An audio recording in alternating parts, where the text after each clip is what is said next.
Eyo vipi jamaa, karibu sana ndani ya Mshefa TV na mimi ni wako Mshefa Bamkuu.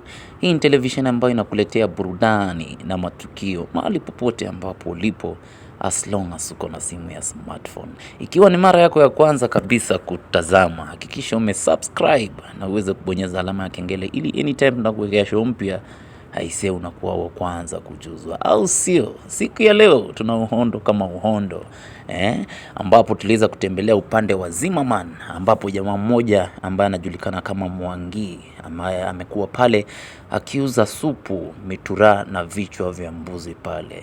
Siku yake ilikuwa siku yake mbaya, ama tuseme siku yake ya 40, kwa sababu aliweza kufumaniwa pale na jirani yake nyuma ya nyumba akimchinja mbwa. Jirani aliweza pale kupigwa na butwaa na akawapigia polisi ambao waliweza kufika pale unyo. Mwangi aliposikia commotion pale kwa ploti, mara moja pale akaweza kurukia kwa dirisha na akaweza kutoweka pale.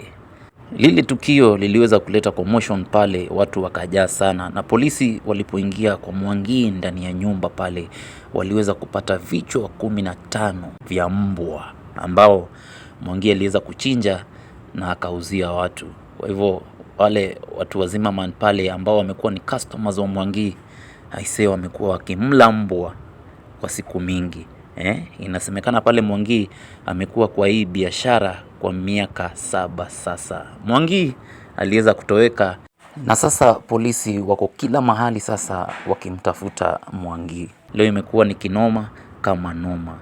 Now, that's it for tonight. Kindly subscribe, hit that notification bell, so anytime we upload new shows, you would be the first one to be notified. Team Gang, tunawashukuru sana ambao waliweza kusubscribe na wamekuwa fans wetu. Tunawapenda na tunawaenzi.